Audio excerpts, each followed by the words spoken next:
All right, guys, welcome. I'm really excited to be back.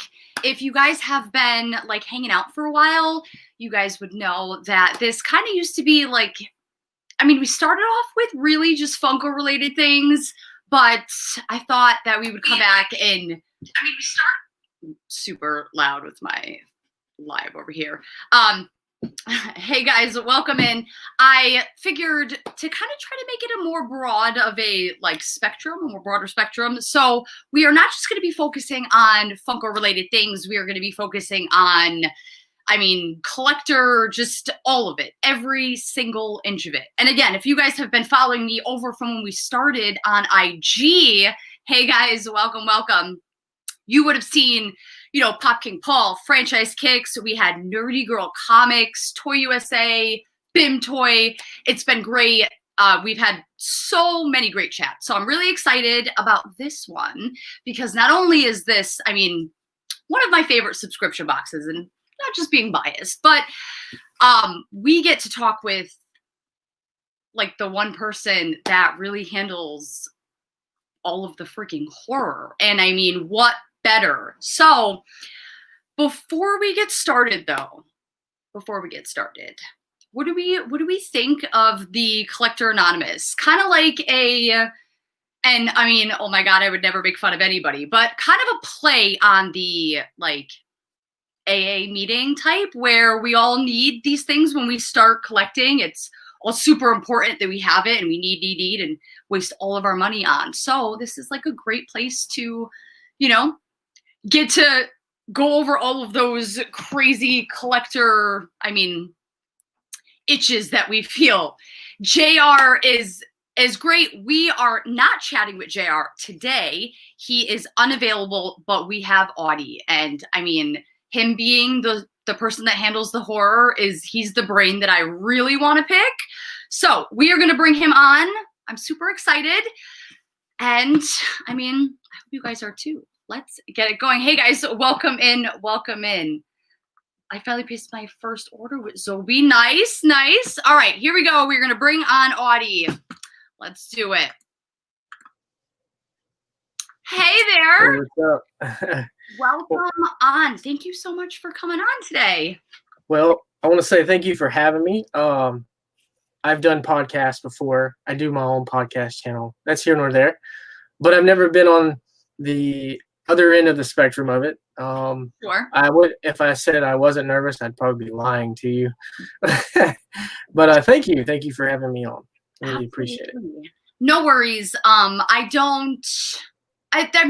nothing to be nervous about. We're all chilling. We're all hanging out. I really want to know. I want to know. And because I get to ask the questions, that's just how we're going to roll. So there we go. Before we get super into things, why don't you start off, and people get more nervous when I ask this question. Don't feel the need to give us your whole life story. Or do, totally fine. But give a brief, just overview of you, who you are, and kind of what you do with Zoby, like your role exactly, just so everybody knows. Okay.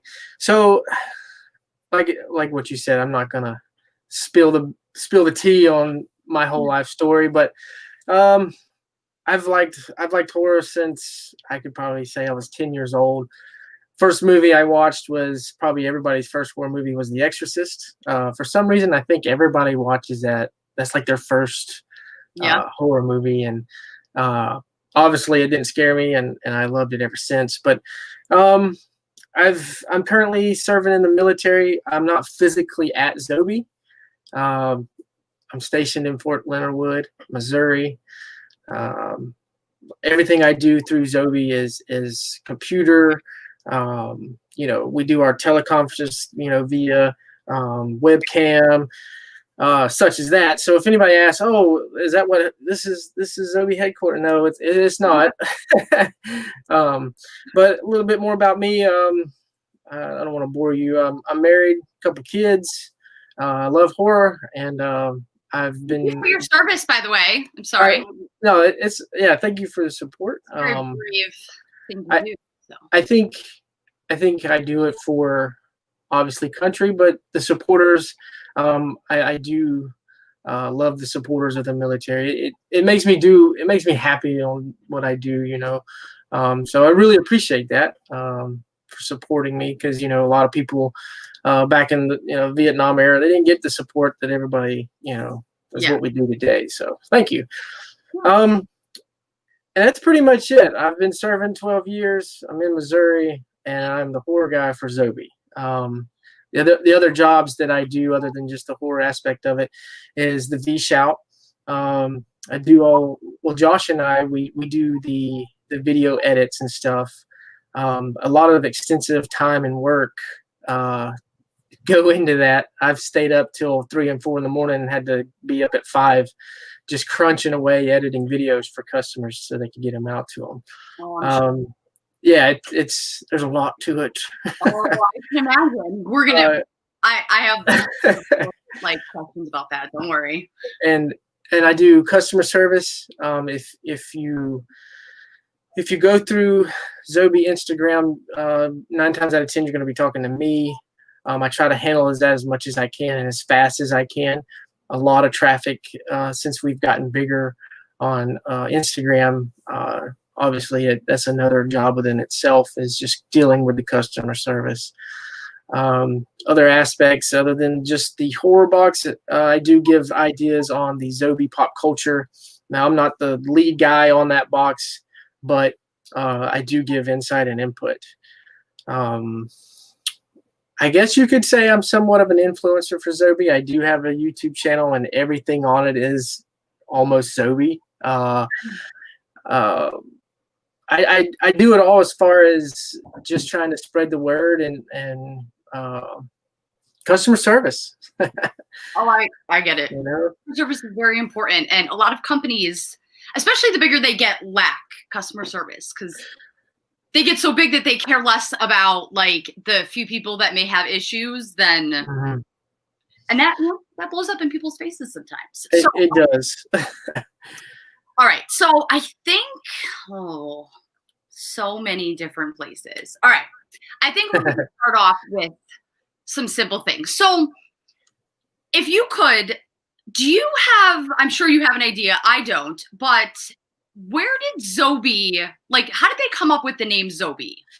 So I'll break it down to you. So ZOBIE is a very family-oriented business. JR takes it to another level because, and I'm going to get into it. I'm going to tell you from the beginning on how it started. But the name ZOBIE comes from his 2 daughters that he has, Colby and Zoe. And he plays on words. Obviously, it's ZOBIE. He did name the company after his 2 daughters. Like I said, it's a very family-oriented, and I'm super stoked to be part of it, just specifically because it's a family-oriented company. ZOBIE started off as an email-based company where you get an email, you go in, you can see the listed signings of everything that he was providing at the time. I made my first purchase through an email through ZOBIE back in, I think, the early 2016. I can't tell you how I found them. Honestly, I think it was a word of mouth in one of the groups. And next thing I know, I was on an email list, and I was like, holy crap. I was like, he had, you know, all these signings through, you know, horror, obviously I was drawn to, but it started off as an email-based company. What got him in to, I'll go more in depth with the mystery boxes. He went from an email-based company. He then, as he got bigger, obviously the mystery boxes came about. And if I'm skipping around, stop me and tell me, okay, this and that. Tell me how this, because I'll go over pieces on how it became. But the mystery box, JR had a vision of bringing a Comic-Con to your door, and the Fright Pack was born. It's really crazy because when ZOBIE obviously started getting bigger, and the fright packs started, getting bigger, I guess you could say. Yeah. ZOBIE headquarters was his house. It was wild. It was wild at seeing like boxes, being fulfilled by him, his wife, his daughters. I even think, his mother and some other family members. And at the time, I was stationed in Louisiana, and I was like maybe 6 hours from him. And I was like, man, like I will drive, just feed me and put me on the couch, because like it was boxes everywhere. I was like, I will come help you, Yeah. But it's like I said, it's a very family oriented business, and just seeing him grow just from the support from the family. Obviously, I think that's what makes the quality of the product so much better than some of these bigger companies. Like you said earlier, companies get so big they don't even care. They just want to pump product. Yeah. ZOBIE, being family oriented, bringing the Comic-Con to the door, it blew up. It got horror sales. So with that being said, on some of the boxes that we create, and when I say Comic-Con to your door, obviously we go to Comic-Cons for autographs, but the art prints, the pins, the props, these are all local artists that we reach out to. These are not some company that, hey, print us, some Sid Haig art print, and then pins is just some pin we just have pre-made somewhere. No, these are actually artists that are striving to get their product out there, their name. Yeah, so he reaches out, and I've reached out. Well, I reach out to almost every one of the artists as far as the fright pack goes. It blows my mind at some of the artists on some of the stuff that we get them to do, and how talented these artists are.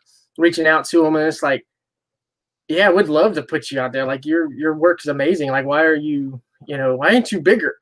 Yeah, right. And the pins is the same way. It takes an artist to draw up the pin, and obviously we have it made. I don't know if you're too familiar with pins on how it works, but there again, another artist. So really quick, just to kind of interject for a second. So, sure. I read a few like articles about ZOBIE. I read the big kind of bio that they have, and I know that JR is like a big fan of WWE, and I mean, amongst other things, but I'm also like, I'm kind of curious as to why like the fright pack was the first box. I feel like it maybe reading about him and like all of like his interests, I feel like that wouldn't have been my first thought for like the first box released. Is there a reason behind, like, is he maybe more into horror than I assumed? Well, what really started it was, from my foxhole, from my perspective, on that answer, is I did an unboxing of the first fright pack. My knowledge, I don't know everything when it comes to horror, but I do know enough. And he saw the passion on the little unboxing I did. He saw the passion in my knowledge to what I knew about every item. And I think with him and I believe that's one of the reasons why he brought me onto the team. Besides basically being friends with him first, and then obviously later on he's like, "Hey, I need you on the team," and I got on the team. But I just think, just off of my knowledge and passion for it, and his, I don't want to say he knows horror, because there's some things that I mentioned and he's like, "I've never seen that." I was like, "Well, what about this movie? I've never seen that." I was just like, "What have you seen?" I can't really tell you why he chose the horror. I mean, it's but a great genre. I mean, you know, I'm a fan, and there's millions of people who are. I guess it was more of there may be no reason at all why he specifically like just chose to start. It's a super popular genre. So if you had to start with like a bigger one, that would definitely be one of your options. I didn't know if there was maybe like an actual reason behind it. I think it was just one of those, he's gonna do a horror box and we're just gonna roll with it. I don't know exactly why he did horror, and that's a good question because I'm probably gonna go ask him, why'd you even choose horror? You know, That when you're done. yeah, I will. I'll definitely ask him that one. But he took it and ran with it. The first Fright Pack was amazing. I remember it was a signed Jason mask. Can you tell me what was it? Because I'm always late to the game with literally everything. So I just started buying from Zoby last year. Mm-hmm. So go ahead, tell me. So if you so I got it hanging up. It was it's a black and red hockey mask, and it's signed by C.J. Graham, which C.J. Graham played Jason Lives. I mean, everybody knows it. To me personally, he is my favorite Jason. Okay. But it was a C.J. Graham signed mask. The pin was, oh gosh, I got to think hard on this one. This was a long time ago. If I'm not mistaken, the pin was The Boy in the Lake, which was Ari Lehman, Jason. It was a little tiny pin. Had I known you was going to ask that, I probably would have grabbed all of the items. And it was a 8x10 signed by the Byrne sisters from The Shining. Yeah, dual signature, and what a I believe freaking box. Yeah, the box was amazing, and it was I want to say it was $60.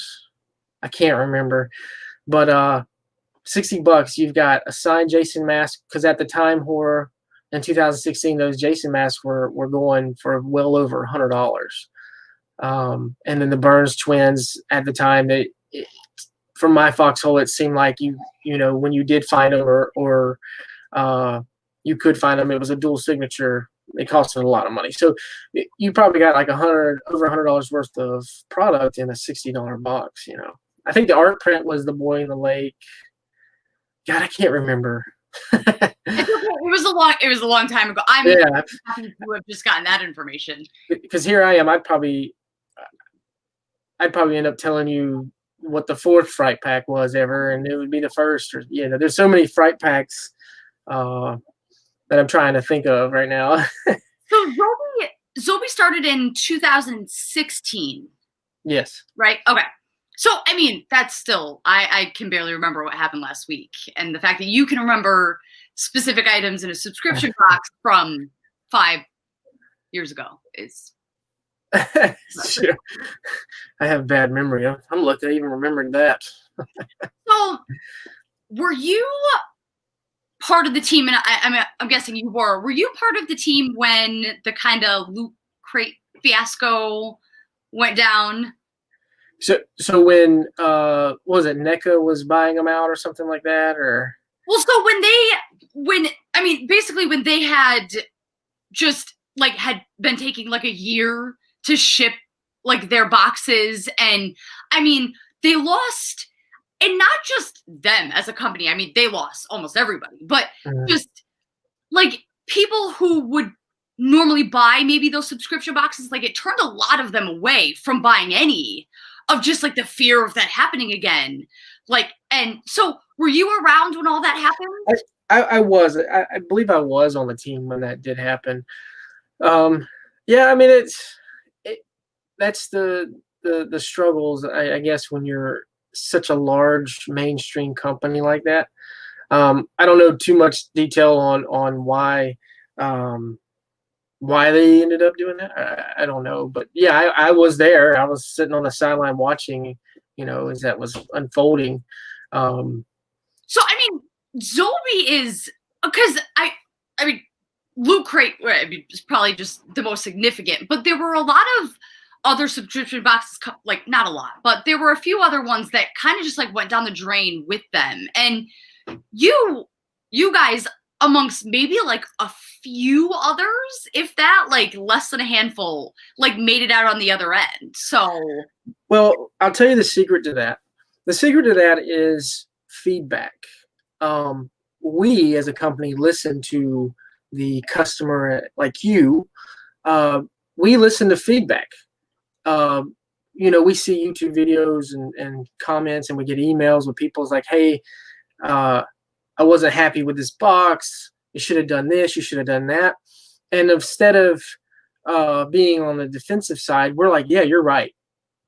We'll do this. We'll do that. We'll change this. So we listen to the customer, and we take a lot of good feedback. And there's some feedback that JR takes, and there's some feedback that make me mad. But he takes it to a whole nother level. And I believe that's what makes the Fright Pack at ZOBIE in general so successful, is that we listen to the customers. Our number one priority is the customer service. So if I'm not even going to say I think, but I know, that's what makes us so successful, is we listen to the customers.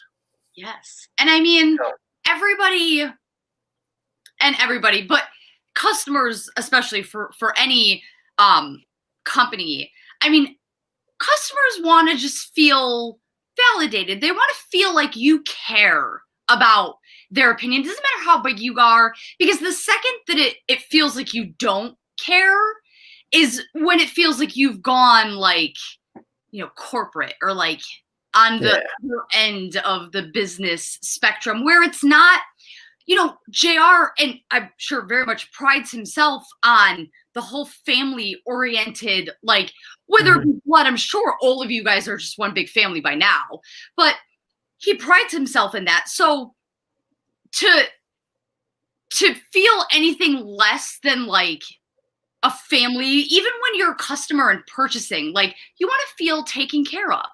And I mean, I think that you guys do. I haven't had any personal issues with you guys. But, well, if you do, just hit me up on IG, and I'll take care of you, and we'll just go from there. Lewis, the customer's not always right. Lewis, I ran a catering department for a very long time. And, when you're frustrated because you don't agree with the customer's opinion about whatever's happening, sure, in your head, you're like, you know what? Like, the customer's definitely not always right. However, they are still, like, you're still supporting and spending money and, just showing up for you. And the least that you can do as a company in return is just, even if there are customers and there are people who are just ungrateful and will just never be happy with anything that you give them and will always have something to say. However, you as a company have to do your best to, at some point there's just like, okay, I can't make you happy, but you have to try. Because when you don't like try to make things right, that's when that sour taste just stays, and that's when people just deteriorate and friggin' leave. Well, that, and you lose. It's about the customer, regardless of what product you're putting out. If you're stepping up to the plate as a company, it's your duty to please the customer. Now, granted, with customer service, it's night and day.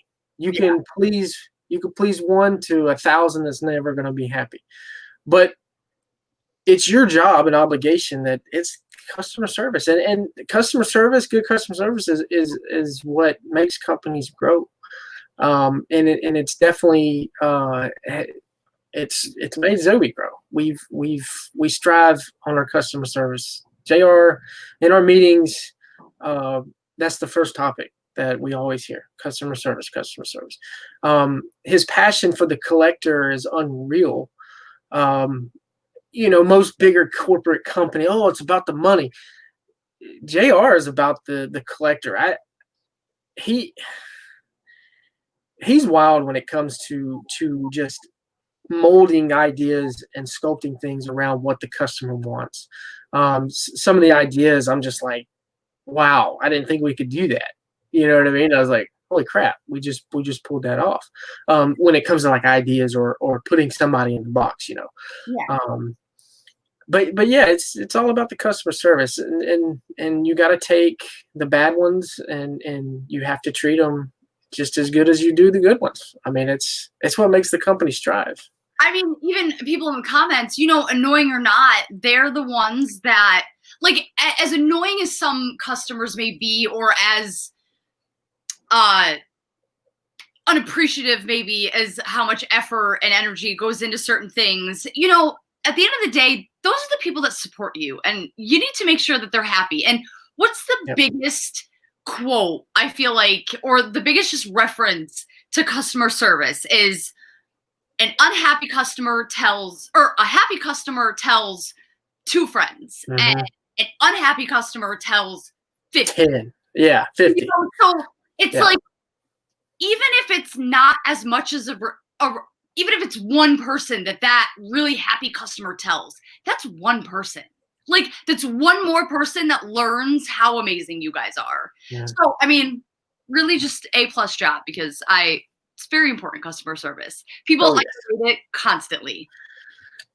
It's definitely, and it's a job within itself. That is a one-man job. Like, one person could take that as a job for a company, and that would be a title.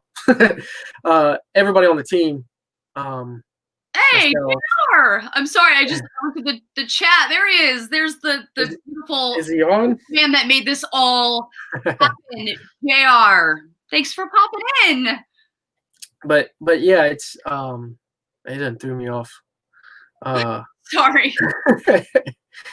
but yeah, it's customer service is very important. I mean, it's the backbone of a company. And going back to the family oriented part of Zoby, I want to give a shout out to Jen, which is his wife. She is the backbone of Zoby. I could tell you, she keeps JR so much in line, because like I said, sometimes JR goes off and there's some ideas. I'm just like, I don't know, man. She's like, bring it back. She's like, all right, let me reel you back in. But she's the backbone of Zoby for sure. She's very supportive and does her part when it comes to Zoby for sure.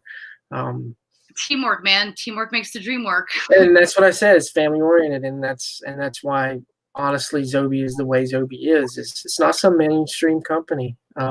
It's here I am, little old me in Missouri, and he has afforded me the opportunity to be part of the team. I mean, he takes in people that he trusts, and we make it happen. It sounds like a amazing opportunity. I mean, JR and Audie, you guys ever need help? I work for Chances to Stare at like horror people. So like, I don't need to get paid. I can just like stand in the background, and when you have like Ski Ulrich come on for signings, I can just like stare at him the whole time. You want to sit back and take pictures, or? That's it. I mean, I'll wipe his seat, I'll wipe things down, like whatever you guys need me to do, I'll do. Like, just to like be there. It's incredible. So before I swallow the rest of this chat with nothing but Fright Pack questions and horror related questions, I want to touch on, because you are, you know, one of the main people on the V Shouts. So I was super curious as to, just in general, were the V Shouts something that you guys had planned to do pre-pandemic, or did that kind of come up as an idea of a thing to do as, you know, current stage of life? So the idea, and that's a good question. It just happened from my foxhole, from what him and his other business partner came up with.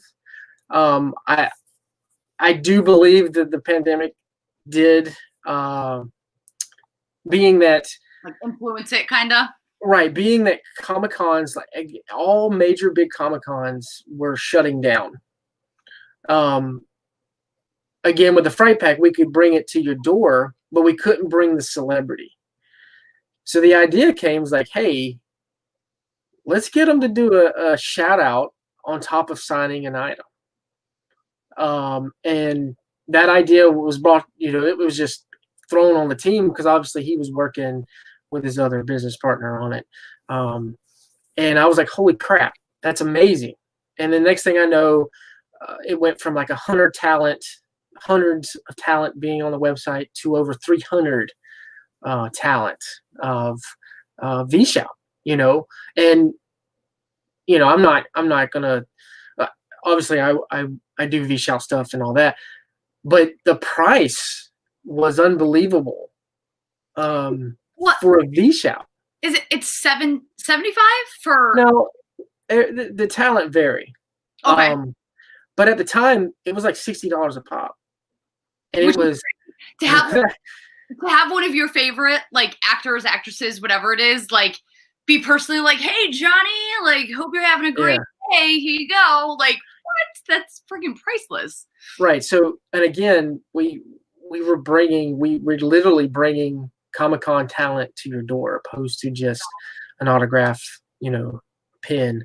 Now you're getting a personalized shout out from, someone that you enjoy. And it took off. Comic-Cons wasn't happening. It blew up, and it's getting bigger. Some of the talent that he has, that JR has lined up and he's not telling nobody, is unreal. And if who the listeners, I don't know if anybody's really familiar with VShout, vshout.com, go check it out. It's a personalized video, and you get an autograph. Like, it's not just like a, hey, what's up? No, you're getting a physically signed autograph from someone that you enjoy watching. So VShout is on the rise. I tell you, it's going to be, it's growing really, really fast, and I see it being something really big in the future. I mean, it's already big, but. So safe to say this is probably something that's going to continue on. I mean, cross our fingers if this friggin' pandemic ever goes away. Yes, most definitely. I believe it will. I believe it will, because again, like myself, being in the Army, I can't just go to a Comic-Con. The Army has restrictions, and I'm not the only person. You have people that they can't do it. It takes a lot of money to go to a Comic-Con. You got hotel, food, gas, entry fees. Then you got table fees. I think when the cons start opening up, I don't see it slowing it down at all, because there's going to be those ones out there like myself. I'm not going to be able to make it to a Comic-Con. Just like Fright Pack coming to your door. That's a Comic-Con at your doorstep. Yeah. I see it's going to get even bigger. That's the way I see it. And it's definitely something that's on the uprise of things. So pre-pandemic, you helped set up the initial. So we're gonna dip into the horror side of things, and I mean, if there's outside of horror, that's totally fine too. But so before the VShout, with just like setting up like signings and stuff like that. So tell me like what that's like. So with me, on like, as far as doing a signing, I've done one signing. I was lined up to do, I think 2019 was going to Cincinnati. I had like 42 or something signed up that I was going to help and do, but COVID or whatever. Yeah. Prior to that, typically when it comes to the signings, that's JR. Okay. JR, obviously, because I'm in the Army, it's just super hard for me to do something like that. I have to really plan a lot, and JR understands that. But with him, he sets it up.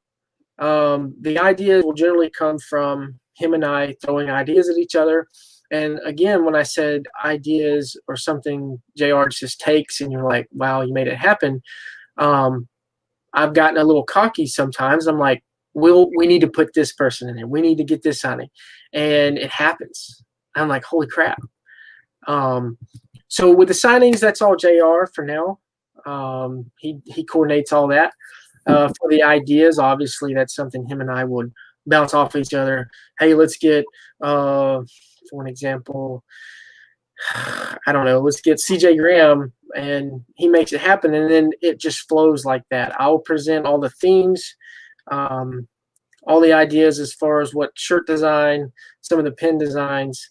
We work good as a team, and it just flows, until I get down there to ZOBIE HQ, or until the pandemic, where I can go and help him do signings. Mm-hmm. I'm just going to sit back and say, get him, and him, go.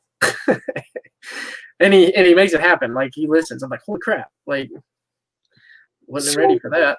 What are, in your opinion, because I guess there are some people who don't like certain things, but in your opinion, what are some of your favorite franchises that you've been able to like put to life in the Fright Pack? So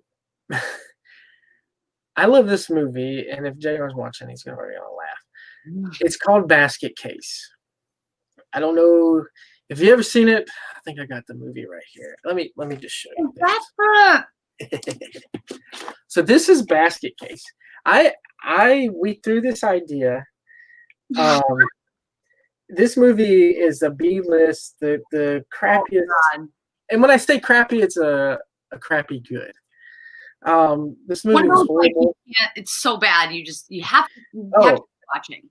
Yeah, if you're a true horror fan, Basket Case has got to be in your collection. There is no, even if you don't like it, you have to have it in your collection. So I pitched Basket Case a whole year. I was like, every time we come up with themes for the boxes, like, look, we got to do Basket Case. We got to throw something in Basket Case. And we did. He's like, you know what, let's do it. I wanted to, I believe it was a pin. I think I wanted like 2 different pins, but we went ahead and went with the shirt on that idea. But Basket Case, till this day, will always be the since you're caveat off your question, that was the theme that I begged for so long. Honestly, every other theme that we've put in there, I've enjoyed, for the most part, because obviously a lot of the things, like 85% of the time, the themes are coming from me, and we have to base that off of talent too. Like, if I throw out, this is for an example, Jack Nicholson. Oh, let's do Shining Jack Nicholson. We know that's never going to happen. He doesn't sign, and when you do, you better bring a lot of money. And we'll base the themes off that. Well, we couldn't get that guy. We have to change the theme. We have to go after this guy. And I've pouted and cried several times because there was some really good themes. I'm like, oh my God, we got to get this, and something falls through. It happens, and we typically have a backup plan. When we throw the themes for the boxes, it's typically 2 to 3 themes per I guess theme. Like, okay, art print will be this guy, talent will be this guy. We always have a backup plan to each one. That way, if it falls through, or if the artist can't come through with the print or the pins or something, we always have like a plan B, I guess you could say. So if you guys have never seen Basket Case, now, just to jog my memory, this is the 2 brothers that were separated, right? It was basically, I don't want to ruin it for you guys. It's just deformed, brothers. Yeah, so it was twins. It was conjoined twins. Bilal is the monster. This is Bilal. Yeah. He's the one that's going after everybody, the doctors and everybody that basically cut him from his brother. And I feel the way about that movie that I kind of tended to feel in the beginning with killer clowns from outer space. And when I first watched that movie, I was like, dear Lord, like, just what in the world? And since recently, I feel like, and God, I don't want to mix this up, but I feel like I might have pulled it from Zobie's box. It was a Susan Snyder, I think it's her last name, I'm pronouncing it right, signed artwork with, it was the Killer Clowns Association picture with them in like the tubes. Yeah. So when I pulled that, I started, like, I was like, I need to go back and watch it again. And I've watched it like 4 or 5 times since, and I enjoy it more and more. And I'm like, all right, it's crappy by just a long shot. It's also just, you appreciate, it's one of those movies you have to watch more than once to really understand it and appreciate it. And I mean, like it. And Basket Case is one of those movies you just gotta have to bear with the low quality, the low budget, and the storyline. But it's like a train wreck. You just want to keep watching. You know what I mean? Like, they didn't have all the CGI now and all of these different like effects that made, you know. Oh yeah. I think that's why the 80s and a little bit of the 90s horror movies were just so good. You know, it wasn't CGI or anything like that. So I know that's why I'm drawn to the older crappy movies, is because it's not special effects, and when it is, it's like claymation and stuff. Okay, so I actually have, and I'm curious. Normally we wait until like towards the end to take any questions, but this is definitely a question that I want answered myself. Okay. This is for Audie. This is from Reef Baker. Can you please get a signed Stephen King pop on your website? Oof. Oh. Well, Stephen King, from my understanding, will only sign books. Don't hold me to that, but from what I know from autograph signings, I've been told that he only does signings for his books, that he doesn't do signings in general like your typical actors, you know. And if we did, I'm pretty sure he's not going to be cheap. And you know, it's Stephen King, you know what I mean? But yeah, I just, from my understanding, he'll only do signings at his books, or you know, at his little book, whatever he calls it, rallies. I don't know. So I have somebody that just kind of popped up in my broadcast studio. Okay. And although I can only see him, give me a big thumbs up and I will bring you forward, because I'm really, really excited. This is a nice little sneak peek. Along with Audie and all the horror wonderfulness, we also have the big himself, JR. Welcome in. Thanks for popping in. Yeah, no, thank you, Audie. I had to join in because Basket Case is very terrible. Oh, come on, man. Dude, you know that stop hating on this. This man begged me for over a year to have this theme in our mystery box, and finally when it happened, I would never hear the end of it. So the fact that this is a topic was very entertaining. I had to jump on. That's great. I have to say, JR, just now that I have your face right here, I absolutely love your box. I love what you do. I love the customer service, just family-oriented aspect of everything. It feels super just, I mean, in the past of companies nowadays, that it just doesn't happen, and they're more corporate and they don't care about the little people anymore. And I really appreciate what you do. I love it. Oh, I've never been disappointed with the Zoby box. Oh, no, thank you for the kind words. I think for the team, it's customer service has always been a fundamental piece of our business and our brand. I know that we've done mistakes in the past, but we strive for the greatest customer experience we can, because at the core of it, what Audie said is like the definition of our company is customer service will be the fundamental focus for us from the beginning and moving to the future. And I think that we're going to continue to develop new ways to keep the collectors happy with what we're trying to accomplish. And honestly, we have a really great team. I think we've evolved a lot since 2016. This is our 5-year anniversary. Audie's been with me since the beginning. You know, people like Adam, Audie, you know, like they've been with me from day one. They've always believed in the process, believed in the vision.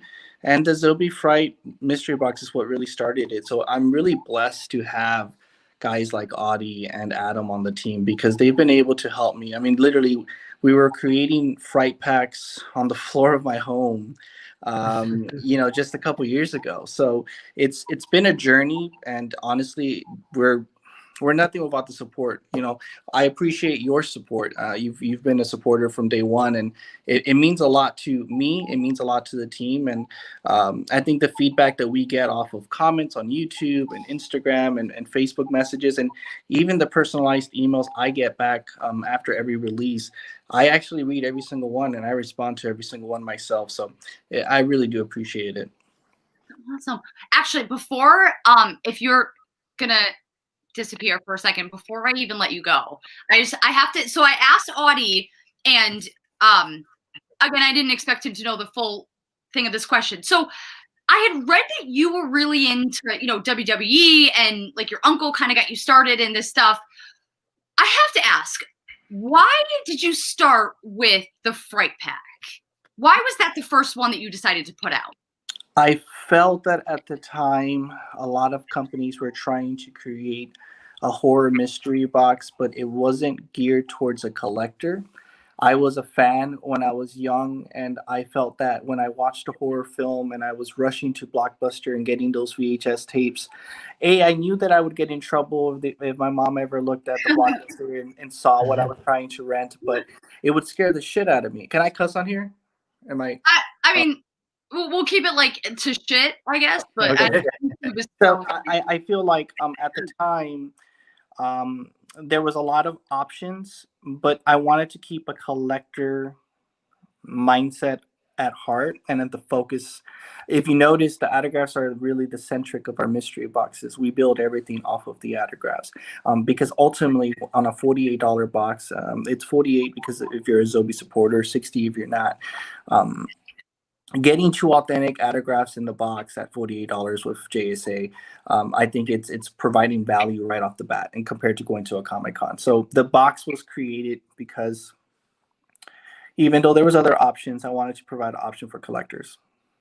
I mean, you guys are one of the very few that came out on top. So you guys did a lot right. And again, like I've said, I have different little pieces floating around. I have all the pins from all my boxes, but I've never been disappointed with a Zoby box. You guys really do. Like, I've never pulled something and I'm just like, oh, all right. It really is just collector specific. Every single piece I get, I'm like, okay, all right, I could put this, I can incorporate it somehow. I really love what you guys do. It's incredible. I mean, no, well, again, I also have a really good tag team partner in Audie, right? Audie is very old school horror fan, and he also knows a lot of the details that I'm just like, wait a minute, I don't remember that. He also knows like the films like Basket Case, right? It was actually a theme that ended up being very successful. We got a lot of really positive reviews and feedback on that.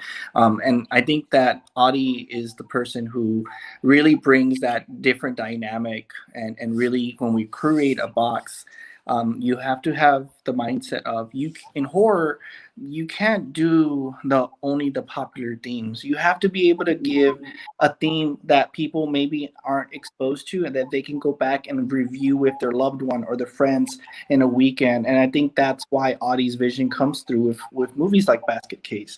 There's not a lot of merchandise out there. And if you've never seen it, maybe that's an opportunity for you and your loved ones or your friends to watch on a Friday night, have a couple beers, and enjoy a film you've never watched. And I think that that's the beauty of the Fright. I mean, I was just telling Audie that, I mean, I saw Killer Clowns from Outer Space once years ago, and I was like, God, this is so bad. Why would anybody watch this? And then I had opened the Fright Pack. I think it was last month or the month before. I'm usually the last person on the internet to upload like any subscription box. So I think it was, I mean, the month or month before that. But I pulled the Susan Killer Clowns Association when they were in the tubes. And then I was like, well, this is really cool. And I mean, I love Susan Snyder. And I was like, you know what, I'm going to go back and watch this movie. And I've watched it like 6 or 7 times. So, So and I'm like, that right there is really I do appreciate it. No, and then what you just said, that story, that is exactly what we're trying to do with our box. It's supposed to be a box that reminds you of the glory days, of those moments when you were growing up. You might have watched something, you don't even remember it, but you can go back and relive that moment that made you happy and revisit it with somebody that you know is your buddy or your loved one. I think that's always the focus of Audie. You know, when we get team themes together and we try to create a box and create months in advance. Right now we're already working on October for this year. It's one of those things where that's the vision, that's the response I want to get, because that's the response that you will get from the casual to a very hardcore horror fan, and we try to replicate that across all the mystery boxes. Well, you are incredible. I mean, you've nailed it, really. I don't have any complaints. No, I thank you. I wanted to just jump in and just give Audie some crap over a basket. It's literally a long process. Thank you so much for the support. Dude, that's terrible. That's Love it, movie. Such a good movie. Thank you so much for popping on, JR. I really appreciate it. No, thank you. I'm gonna go back to work. You guys have fun, okay? Have a good night. Take care. Another theme that we did was this one here. When we put that in there, we got a lot of good feedback on that one. I think it was 2 or 3.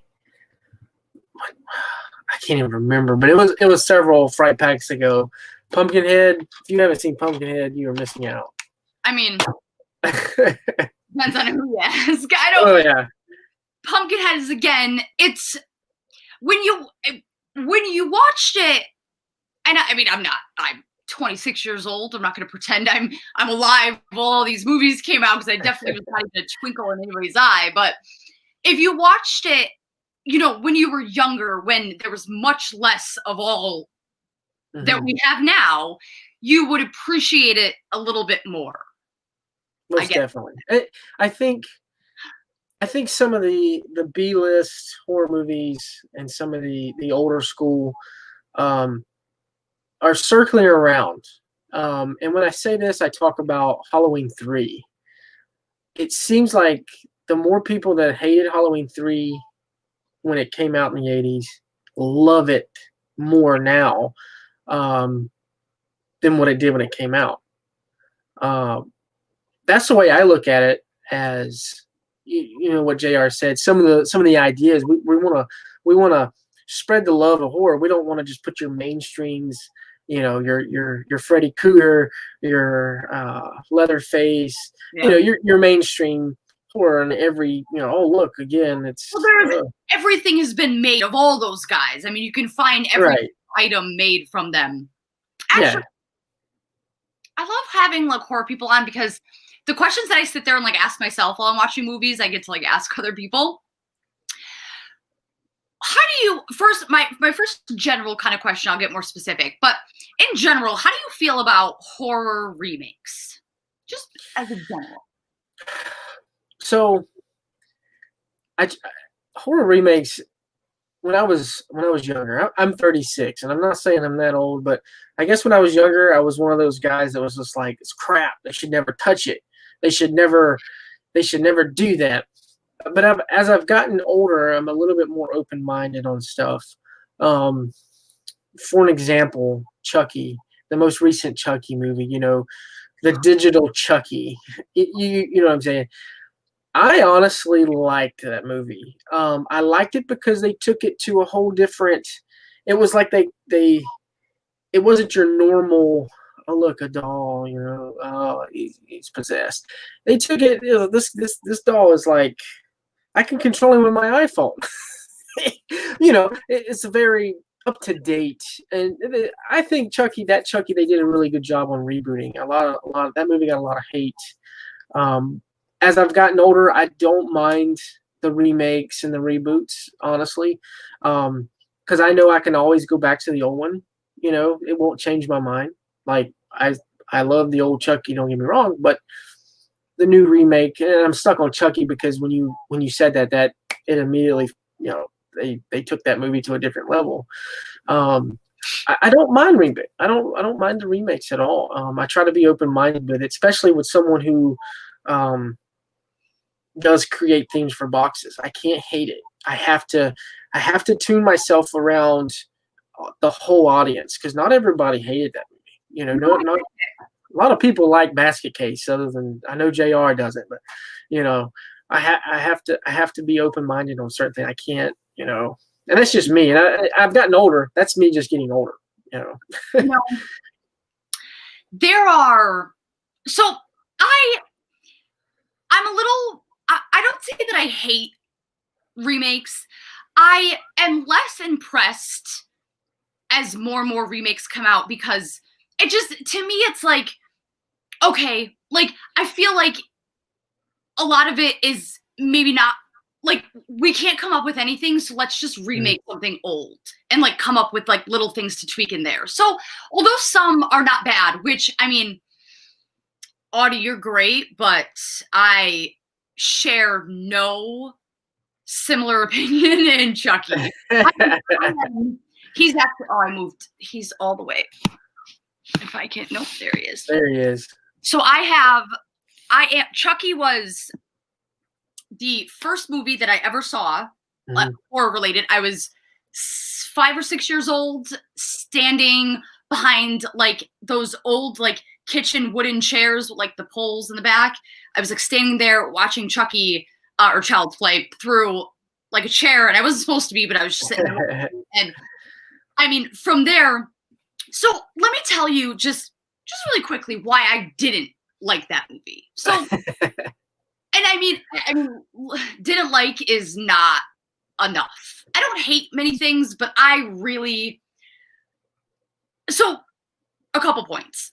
I have a hard time connecting to a remake when they change the character. Now, I get that there's certain aspects, you know, aside that I don't fully understand that, you know, makes them either not be able to have the exact like character look or whatever the case is. But for example, when they did the Scream TV series, I thought it was a great idea until I saw The Mask. And although like, I get certain copyright things don't allow different things to happen, but then I'm like, call it something else, because this is not Ghostface. Like, it's a weird ghost-like mask, but that's not, in my head, Ghostface. Right. Chucky, like, I mean, along with just the fact that they cut out everything that made Chucky who he was. Like, he was the mother effing Lakeshore Strangler. Like, his attitude, his shit talking, everything about him was what made him him. And it was like, you cut all this out to just kind of have a character that looks like him. Like, there's none of his like a-hole sass. Like, there's none of that. It was kind of, and I actually just rewatched it about a month ago because I thought I was too harsh on my opinion the first time. And I was like, I'm not harsh enough. It was just like, he's like, oh, they're laughing because someone's getting killed. Well, that makes them happy. And then he starts freaking stabbing some dude. He's like, oh, God, I thought that would make you happy. Like, and I was like, you know, that's not why Chucky killed. Like, Chucky killed because he friggin' wanted to kill. Like, that was my favorite thing about him was that he never really like had a reason to be killing all these people. Like, he just came across somebody cool. Like, you're in my way, slash. And through all of the, and I mean, they weren't all great, but through all of the ones that they made, like Child's Play 1, 2, then Bride of Chucky, all that, Seed of Chucky, they never lost, to me, which is, for me is important, that character look where this is Chucky. Like, however crappy the movie's gonna be itself, it's still the freaking same character. And that's what held all those movies for me. Oh, most definitely. The second they changed it, I was just like... Well, you know, you look at the... What is it? What do they call it? Freddy Krueger... what was the most last one with a lot of the CGI? It wasn't Robert England. New Nightmare. Yeah, was it New Nightmare? I watched it one time in the theater. Okay, they may have screwed that one up. I'll say the same thing about that I did about Pennywise or It. Mm-hmm. If you've lived under a rock and have never seen the original, like if you've never seen the original, like Nightmare on Elm Street, and this one was the very first one that you watched, it might have been an okay movie. Same thing with It. If you never saw the original with Tim Curry and you only saw this one with the new guy, it might have been a really good movie. And I mean, I've had many people say that, oh my God, I loved it. I thought it was great. Now, again, in my personal opinion, if you haven't seen the original, that's your opinion. I don't know anybody who has seen these classic movies that's like, yeah, the remake was a little better. Right, and that's where I go, where I'm saying I'm open-minded. Tim Curry during his prime, and also during the time of that movie, you know, we're talking when that movie came out, and then Bill Skarsgård playing Pennywise now with a lot of the CGI. Mm-hmm. I honestly I liked both. I liked Tim Curry and I liked Bill Skarsgård. I just feel like if they were going to do a reboot, I don't think they could have channeled or try to replicate what Tim Curry brought to the table.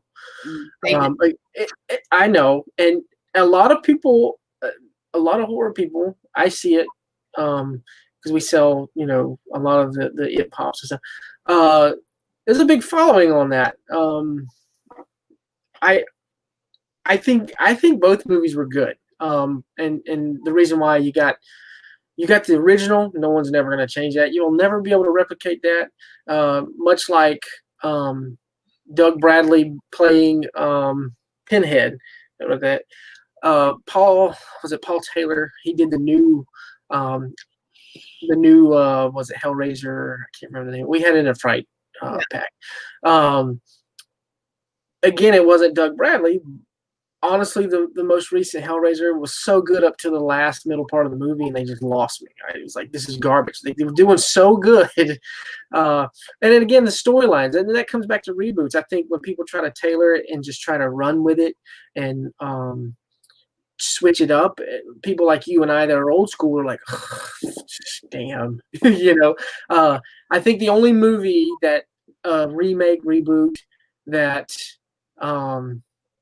that I can say that 100% blew my mind with their lineup of actors and the way they tailored and switched the story was the most recent Pet Sematary. Hands down, they did a good job. They did an awesome job redoing that movie. I don't know, have you seen the most recent Pet Sematary? I took my 10-year-old daughter to watch it in the theaters, and she loved it. We went back, watched the old Pet Sematary, and she's like, this is garbage. But yeah, if you get a chance, watch the most recent Pet Sematary.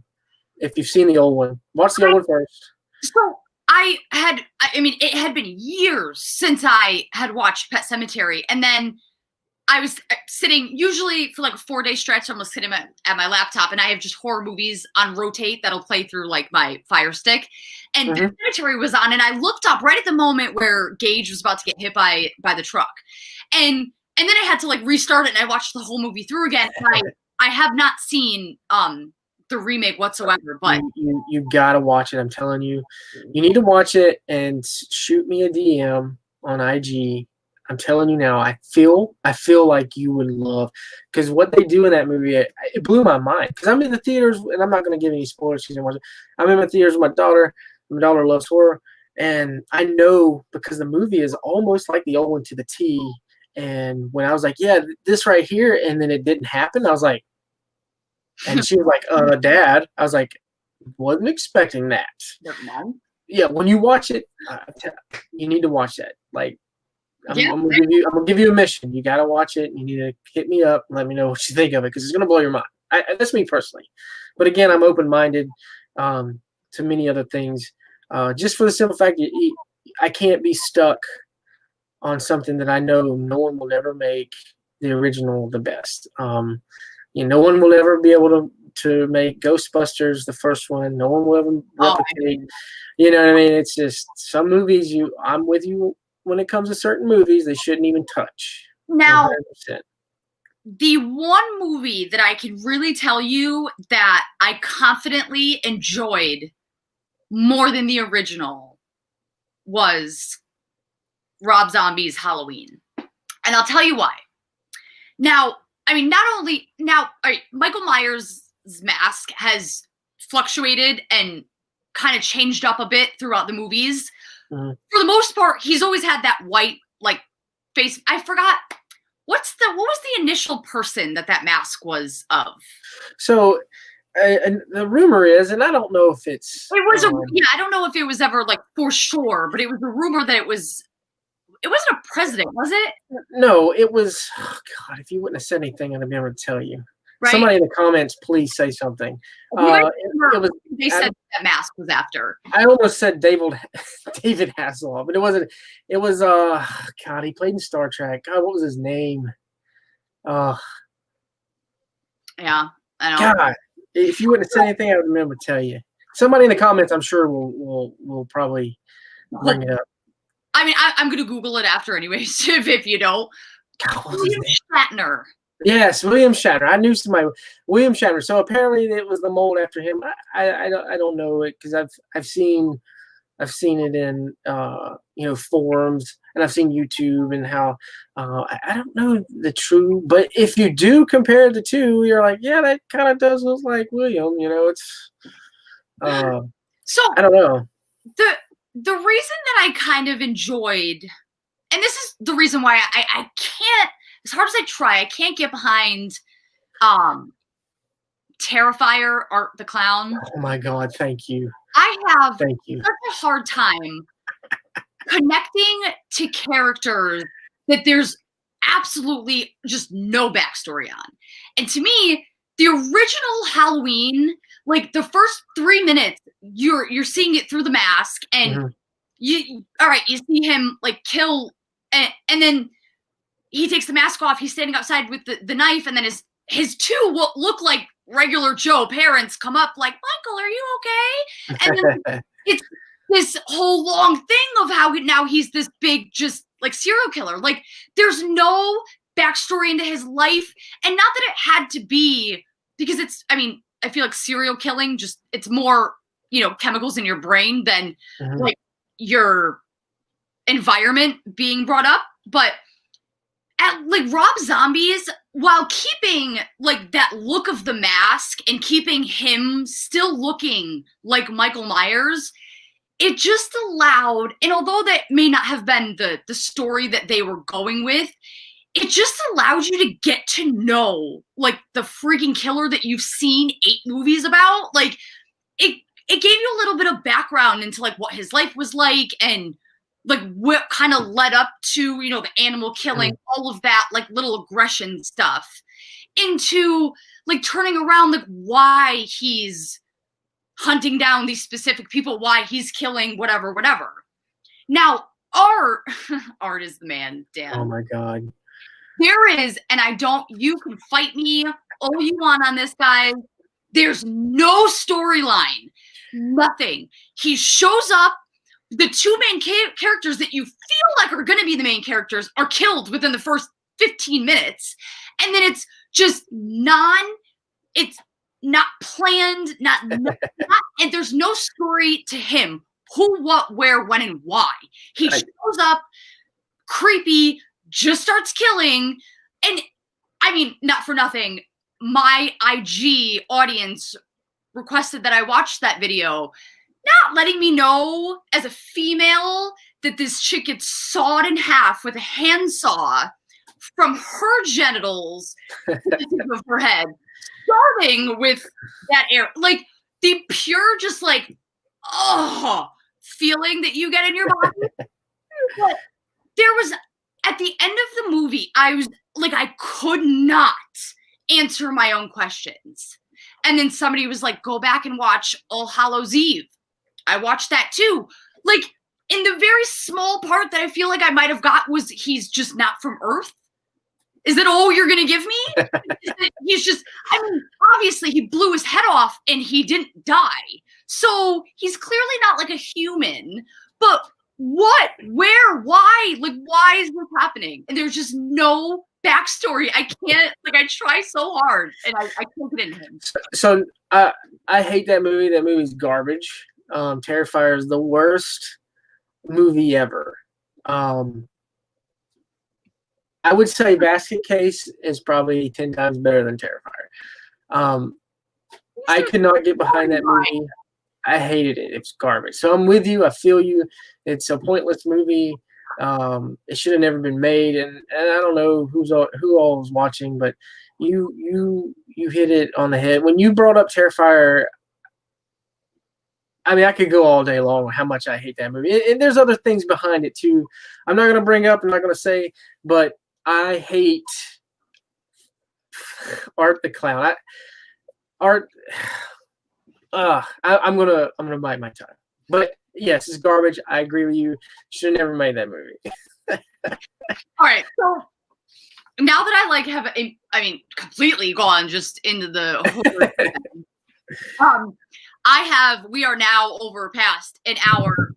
Before we kind of wrap things up, is there anything that you can spill a little bean on? Is there anything that we should be looking forward to coming up for ZOBIE, especially in the Fright Pack world? So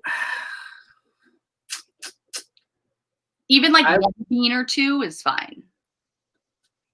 Jen would probably punch me in my face if I gave anything. I wouldn't worry about JR. It would be Jen that I'd have to worry about. I could honestly say that the upcoming Fright Pack, which if you don't know, the themes are Dr. Sleep. I may have had something to do with that. The Shining is my #1 top horror movie of all time. Stanley Kubrick's The Shining, not Stephen King's. Stanley Kubrick's The Shining. Okay. Fright Night, again, we're bringing it back old school. Lock and Key. What was the other themes? I made Tremors. Friday the 13th. I can't really feel anything. Oh yeah, Tremors. That's a horrible movie, man. I love Tremors. Tremors is like the best movie. Just the first one. Just the first one. But that's the themes for the upcoming Fright Pack. What can I say? Yeah, I don't want to get punched in the face by Jen. She will drive all the way to Missouri and punch me in my face. More specific, I guess, of a question. Do you are you, or if you can even answer this, but will you guys do more? And I haven't opened it yet. It's currently sitting literally in front of me. I haven't opened that special box that I think was the Trick or Treat Sam. Oh, specialized box. Yeah, the last one. Do you want to know? You guys going to be doing more of like those like special boxes almost? Are you talking about the last Fright Pack, or which one are you talking about? What is the one that I have? It wasn't in the realm of like the ones that you. There's so many of them. Hold on. It was the last one that you did, right? The Fright Pack. Yeah, just talking about the Fright Pack. Wasn't it a specialized box, or am I confusing that with something? It was the anniversary. Yeah. Yeah. Okay. Do you guys, so aside from it being an anniversary box, do you guys have any like plans to do more like that kind of boxes like that way, you think? Like you mean like what are you dialing down? So horrible at explaining things all the time. But I might be wrong. So if I'm completely wrong on this, just correct me. But was this not specific to one movie or one like specific thing? No, it was multiple themes. It was the anniversary. I mean, you haven't opened it yet, right? Like, so, okay. Special edition boxes, like, off schedule. Like, you guys do them every 2 months. So this one wasn't in that realm. So would you guys have any more pop-up boxes that like are outside of your normal schedule? Oh, okay. So like specialty boxes, like we had, let's see, we had the MTV Classics box. Now I'm going off specialty box. Not all of them are. Yeah, we'll have specialty boxes, special theme boxes like Animation Plus. That's not would be not your typical just animation box. It'd be the Plus, which would be a bigger item. Yeah, we plan on doing that. With horror in general, there's ideas in the future as well with specialties. If that's what you're asking, are we going to do special boxes? Yes, we will do special boxes. But the last one was the anniversary box, and that was a hit. A lot of I don't know if you opened it yet, but we had a lot of good feedback on that. I'm not going to tell you what's in it, but that one was definitely a solid box. And I did watch your unboxing of when we had the Van Helsing prop in there. That's probably like the biggest, heaviest prop. Amazing. Okay, literally, wait.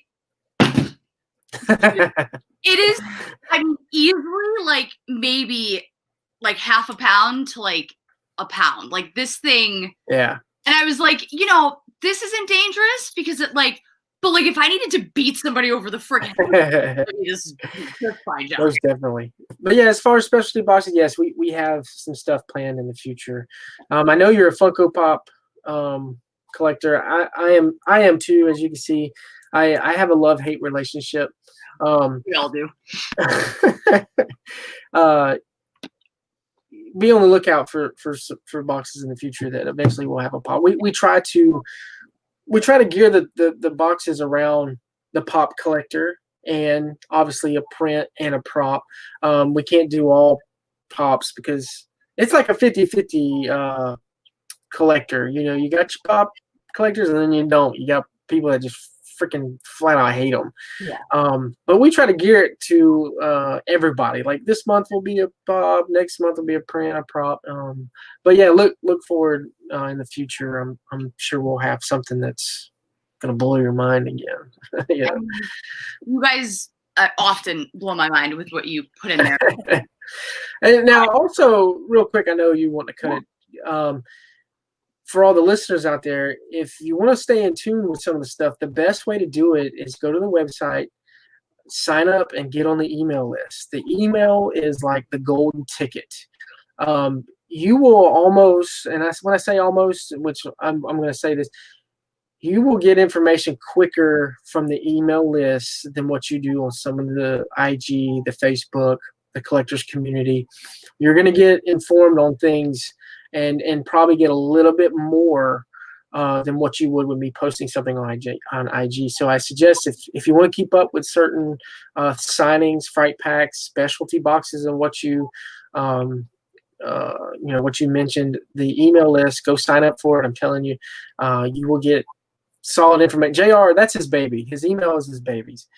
He plugs in so much information, and sometimes he puts stuff on there you don't even tell me. I'm like, come on, dude, I gotta go to check my email now.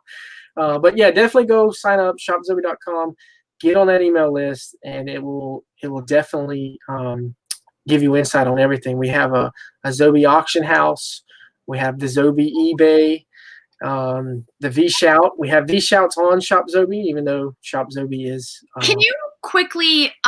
Somebody had just asked what a V Shout was. Can you just give another kind of rundown? Quickly? Sure. So what a V Shout is, it's something either you can mail in an item. If you mail it in, it has to be approved through email. But if you go off the drop-down options on the website, it'll tell you no posters larger than 16 by 20. But anyway, you can send in items, pops, got to be flattened. The box has to be flattened and sent in. You can send prints or anything that you want. You can send in and have the celebrity sit down on a video and sign your item and sign it. Be like, hey, Audie, I just signed this lovely print that you sent me. Thank you for the support. I hope you're doing well. And that's basically a V Shout. It's like a, and I typically don't want to mention it, but it's like a cameo with an autograph. Yeah. It really is. You're getting your 5 to 30 second, and some of them even do minutes. Because I do the editing, and so does Josh. And there's some long V shouts. You definitely get like 2-3 minutes on certain celebrities. But anyway, you get a shout out like, "Hey Audie, I hope all is well. I just signed your print."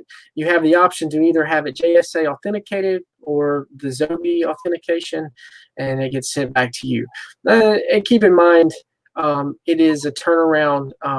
It is a 6 to 8 week, depending on the talent's schedule. Sometimes we have to keep pushing it back. Sometimes it's right away, but we have to gear ourselves around them. But once they get the items, they sign it, cut the video. You get the video emailed to whatever email you put on your account, and you'll get your item, whatever authentication you choose. Zoby authentication is faster because it's there in the warehouse. JSA, the agent has to come down, so it takes a little bit longer with the JSA. But basically, that's your V shot. It's a personalized video to you, and on top of that, you get an autograph. You can't. You keep the autograph. Oh yeah, that's your autograph. You get that favorite person signing, being like, "Hey, Reed," like, you know. And then you go and you show your friends, like, "Yo, look at this mother sucker! I just got this person right here to say my name." You know what I mean? That's awesome. I personally do the edits, and I've bought 5 V shouts myself. I'm like, oh yeah, I loved watching him as a kid. You know, I think it's Steven Weber from Hamburger Hill, and he played Jack Torrance in the Stephen King's miniseries that crapped because he couldn't hold up the Kubricks. There's a little stab at Stephen King. Love me some Kubrick. All right. Well, I hope I answered all your questions. I'm glad that JR was able to pop on. I know we're at like over an hour and 20 minutes, and I really appreciate you having me on here. I enjoyed it. I can talk horror all day long with you. I'm pretty sure that.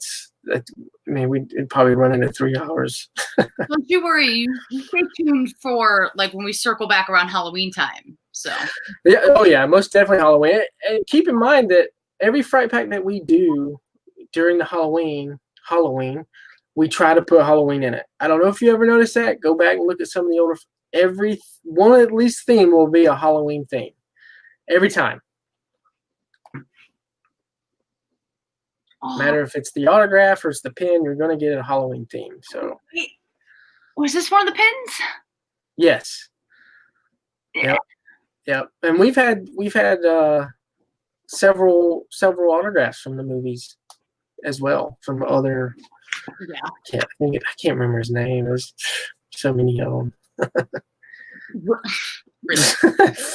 All right. Well, I mean, don't worry. I'm definitely circling back. I'm definitely going to pull you back on for around Halloween time, because that's what we're going to be able. I'm just going to sit here and be like, this is Audie from Zoby, but like, we're really just talking horror. There you go.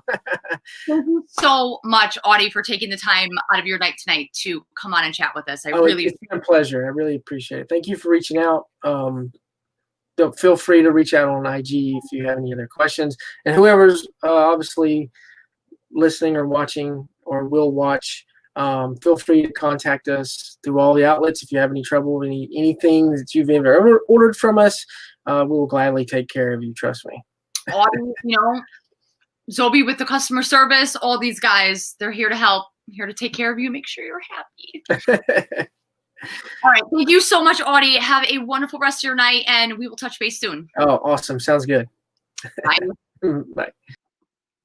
All right, guys, that is a little bit longer than we usually do, but I will literally talk for hours and hours and hours about scary stuff. So that was our first official little episode of, beginning of 2021 of, Collectors Anonymous. I hope you guys enjoyed.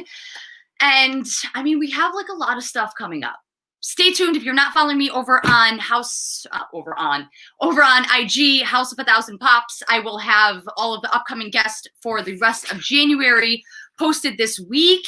And if you guys are not following Zoby Productions on IG. I mean, on literally everything. Just go follow it. Go give them a follow. And any questions, I mean, anything, reach out. But you guys, if you're into horror, I mean, they have different subscription boxes for a ton of different genres. So it's probably a little bit of everything. Go check them out. Zoby Productions.